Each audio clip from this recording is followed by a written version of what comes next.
back to my channel. So I'm back in the kitchen. We're making cakes again, and this time I can't even tell you guys what I'm making because I don't know. It's gonna be a surprise cake for you as well as for me because it's my parents' 25th anniversary and I've decided that I'll make the cake at home. I have like a gazillion ideas running in my mind and I don't know which one to choose. So for now, I'm just planning on making 2 chocolate cakes and like 1 vanilla cake, and we'll see where that goes from there.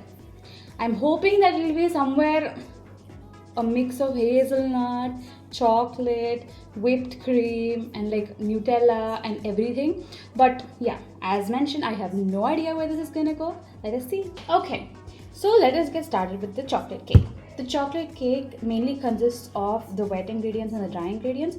And let's start with the wet ingredients first. For that, I will be needing a cup of milk and 2 teaspoons of vinegar and half a cup of oil, 1 cup of sugar, and what else did I add? Yeah, a half a tablespoon of coffee powder, and finally 1 teaspoon of vanilla essence. Now I have all of them mixed up over here for myself. We mix everything up, whisk it well.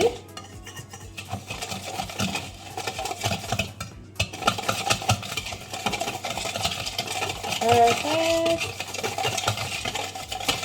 Now just make sure that your sugar granules are melted enough, because it's better use powdered sugar instead. Makes it much easier for it to melt and everything. Otherwise, just whisk it a bit so that the sugar crystals are well dissolved.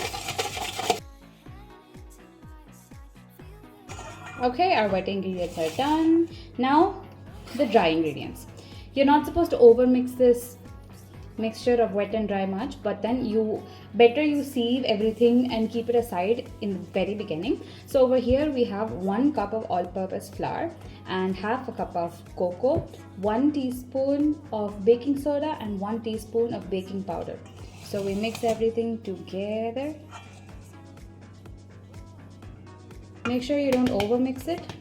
Just add it and like slowly mix it. Just well incorporate everything. That's it. You don't want to over mix it.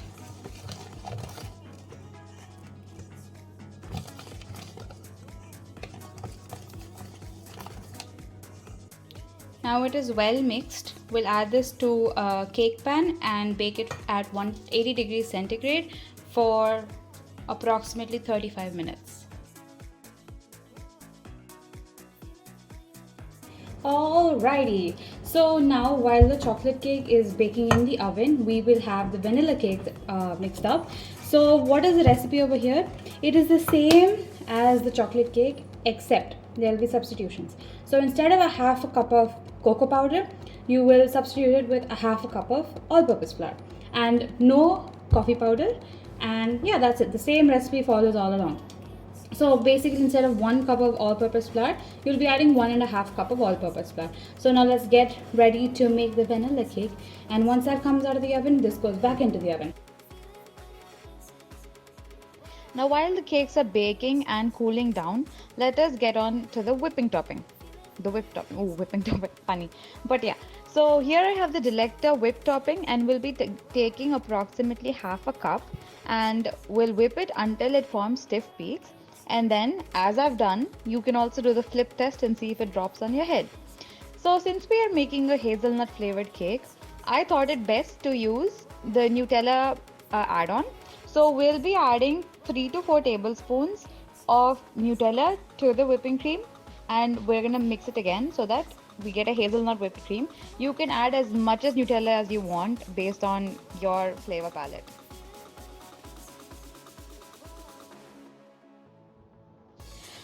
Now that the whipping cream is ready, we can go to assembling. My thought was that first I'll start with a chocolate cake, then have whipping cream on top, then a vanilla cake, again whipping cream, and finally a chocolate cake on top. And along with that, I wanted to add chocolate chips in between because there can never be enough chocolate in what you're having. So yeah, add a little extra chocolate chips in between, or chocolate chunks if you don't have chocolate chips.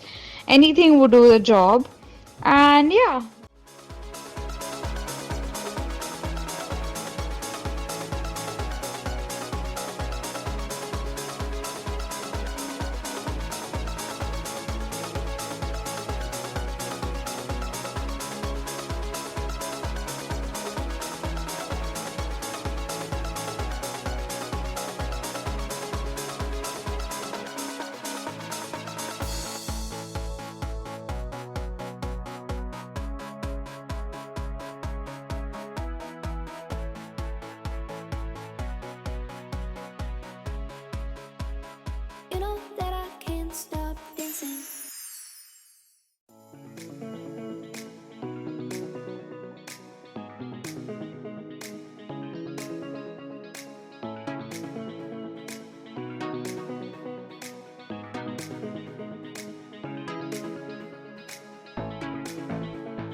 Okay, we're back. So, what do I have to do? The cake is ready as you've seen yesterday night. Now, all I have to do is I have to. Basically, I forgot putting sugar syrup. Okay, I didn't forget, but I didn't want to at that point. But now I'm like, okay, maybe the cake might be a bit more tastier if I add a bit of sugar syrup. So I went and bought a syringe from a medical store. Now I'll have to use the syringe and get all the sugar syrup into the cake. And then once that is over, we'll get the Ferrero Rocher glaze going on. Right now I have my almonds getting toasted. So once they cool down, chop them up, add them into, okay, anyways, that's all the second part of the process. But right now, get your almonds toasted. Never in a million years did I ever think I would use a syringe, and that too for baking. So I have my sugar syrup ready over here. Let's get to work.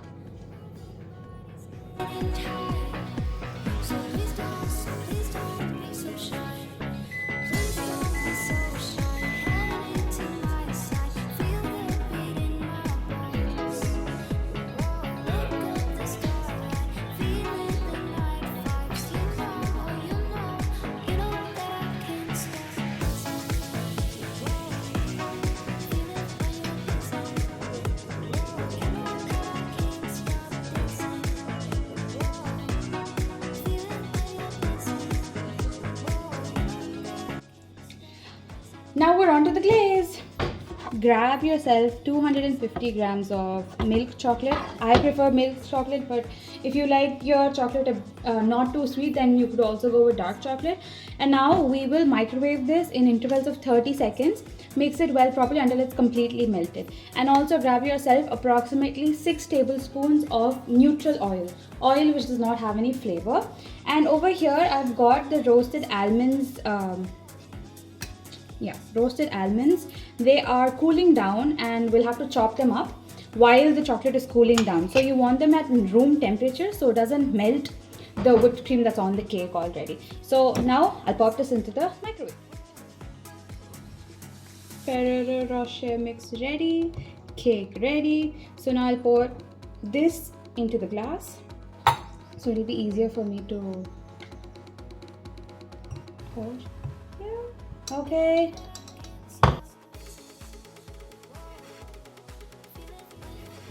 And now we just hope for the best, hope that it all works out well.